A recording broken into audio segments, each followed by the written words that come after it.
देवताओं द्वारा माता देव की गर्भ स्तुति। भागवत पुराण द्वारा भगवान वासुदेव जी के मन में आकर उनके मन से देवकी जी के मन में आ गए। वे प्राकृत जीवों की भांति गर्भस्थ नहीं हुए। यद्यपि देवकी जी को लीला से गर्भ स्थिति का सप्रम आभास होता रहा। एक दिन देवताओं ने कंस के कारागार में आकर स्तुति की, जो गर्भ स्तुति के नाम से विख्यात है। सुखदेव जी परीक्षित महाराज से कहते हैं, भगवान शंकर ब्रह्मा जी ने कंस के कारागार में आए। उनके साथ नारद आदि ऋषि भी थे। वे लोग समधुर वचनों से उनकी अभिलाषा पूर्ण करने वाले श्री हरि की इस प्रकार स्तुति करने लगे। प्रभो, आप सत्य संकल्प हैं। सत्य ही आपकी प्राप्ति का श्रेष्ठ साधन है। सृष्टि के पूर्व, प्रलय के पश्चात, संसार की स्थिति के समय, इन असत्य अवस्थाओं में भी आप सत्य हैं। पृथ्वी, जल, तेज, वायु और आकाश, इन पांच दृश्यमान शक्तियों के आप ही कारण हैं और उनमें अंतर्यामी रूप से विराजमान भी हैं। आप इसी दृश्यमान जगत के परमा स्वरूप हैं। आप ही मधुर वाणी और समदर्शन के प्रवर्तक हैं। भगवान, आप बस सत्य स्वरूप ही हैं। हम सब आपकी शरण में आए हैं। इस संसार रूप वृक्ष की उत्पत्ति का आधार एकमात्र आप ही हैं।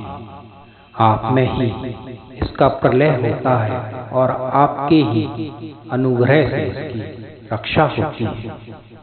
जिसका चित्त आपकी माया से आवृत हो रहा है, इस सत्य को समझने की शक्ति खो बैठा है। वे ही उत्पत्ति, स्थिति और प्रलय आदि करने वाले ब्रह्मादि देवताओं को अनेक देखते हैं।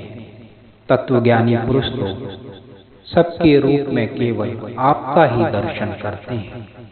आप ज्ञान स्वरूप आत्मा हैं। चराचर जगत के कल्याण के लिए ही अनेकों रूप धारण करते हैं। आपके वे रूप विशुद्ध, अप्रकृत, सत्यमय होते हैं और संत पुरुष को बहुत ही सुख प्रदान करने वाले होते हैं। साथ ही दुष्टों को उनकी दुष्टता का दंड भी देते हैं। उनके लिए अमंगल भी होता है। कमल के समान कोमल, अनुग्रह भरे नेत्रों वाले प्रभु, कुछ बिरले लोग ही आपके समस्त पदार्थों और प्राणियों के आश्रय स्वरूप रूप का पूर्ण एकाग्रता से अपने चित्त में धारण कर पाते हैं और आपके चरण कमल रूपी जहाज का आश्रय लेकर इस संसार रूपी सागर को पार कर पाते हैं। क्यों ना हो, अब तक के संतों के इसी जहाज से संसार सागर को पार किया है। परम प्रकाश स्वरूप परमात्मा आपके भक्त जन सारे जगत के निष्कपट प्रेमी सच्चे हितैषी होते हैं। वे स्वयं तो इस भयंकर और कष्ट से पार करने योग्य संसार सागर को पार कर ही जाते हैं, किंतु औरों के कल्याण के लिए भी वे यहाँ आपके चरण कमलों की नौका में स्थित रह जाते हैं। वास्तव में सत्पुरुषों पर आपकी महान कृपा है। उनके लिए आप अनुग्रह स्वरूप ही हैं। कमल नयन, जो लोग आपके चरण कमलों की शरण नहीं लेते तथा आपके प्रति भक्ति भाव से रहित होने के कारण जिनकी बुद्धि भी शुद्ध नहीं है, वे अपने को झूठ मूठ मुक्त मानते हैं। वास्तव में वे तो बुद्धिहीन ही हैं। वे यदि बड़ी तपस्या साधना का कष्ट उठाकर किसी प्रकार ऊंचे से ऊंचे पद पर भी पहुंच जाएं, तो भी वहां से नीचे गिर जाते, परंतु भगवान जो आपके अपने निज जन हैं, जिन्होंने आपके चरणों में अपनी सच्ची प्रीति जोड़ रखी है, वे कभी उन ज्ञान अभिमानियों की भांति अपने साधन मार्ग से गिरते नहीं हैं। प्रभु वे बड़े बड़े विघ्न डालने वालों की सेना के समक्ष भी सर उठाकर निर्भय होकर विचरते हैं। कोई भी विघ्न उनके मार्ग में रुकावट नहीं डाल पाता, क्योंकि उनके रक्षक तो आप ही हैं। आप संसार की स्थिति के लिए समस्त देहधारियों के परम कल्याण प्रदान करने वाले विशुद्ध सत्व में सच्चिदानंदन परम दिव्य मंगल विग्रह प्रकट करते हैं। उस रूप के प्रकट होने से ही आपके भक्त वेद कर्म कांड अष्टांग योग तपस्या समाधि के द्वारा आपकी आराधना करेंगे।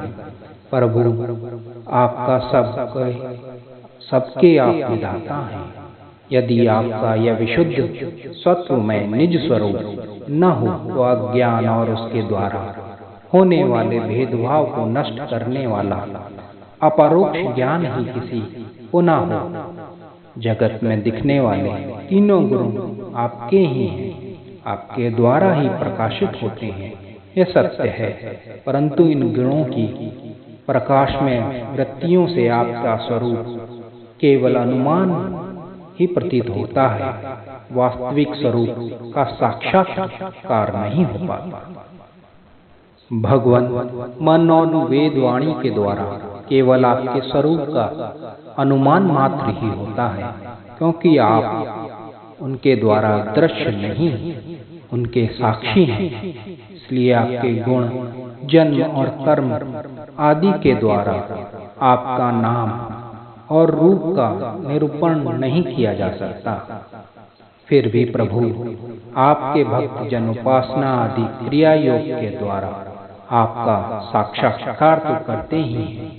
जो पुरुष आपका मंगलमय नामों और रूपों का श्रवण कीर्तन स्मरण ध्यान करता है और आपके चरण कमलों की सेवा में ही चित्त लगाए रहता है, उसे फिर जन्म मृत्यु रूप संसार के चक्रों में आना नहीं पड़ता। संपूर्ण दुखों को हरने वाले भगवान आप सर्वेश्वर हैं। यह पृथ्वी तो आपका चरण कमल ही है। आपके अवतार से इसका भार दूर हो गया। धन्य है प्रभु, हमारे लिए ये बड़ा सौभाग्य है कि हम लोग आपके सुंदर सुंदर चिन्हों से युक्त चरण कमलों द्वारा विभूषित पृथ्वी को देख सकेंगे। स्वर्गलोक को भी आपकी कृपा से कृतार्थ होकर यह देखने को मिलेगा। प्रभु आप अजन्म हैं। यदि आपका जन्म के कारण के संबंध में हम कोई तर्क न करें तो यही कह सकते हैं कि यह आपका लीला विनोद ही है। ऐसा कहने का कारण यह है कि आप तो द्वैत के लेश से रहित सर्वधनिष्ठ स्वरूप हैं और इस जगत की उत्पत्ति स्थिति तथा प्रलय अज्ञान के द्वारा आप में ही आरोपित है।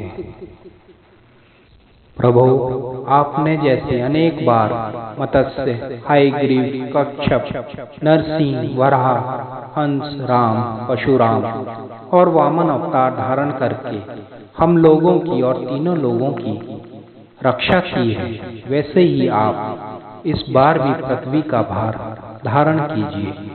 यदुनंदन हम आपके चरणों में वंदना करते हैं। माता जी, ये बड़े सौभाग्य की बात है कि आपकी कोख में हम सबका कल्याण करने के लिए स्वयं भगवान पुरुषोत्तम अपने ज्ञान बल आदि अंशों के साथ पधारे हैं। अब आप कंस से तनिक भी भय मत रखिए। अब तो वह कुछ ही दिनों का मेहमान है। आपका पुत्र यदुवंश की रक्षा करेगा। इसी के साथ गर्भ स्तुति पूर्ण हुआ। जय श्री कृष्ण।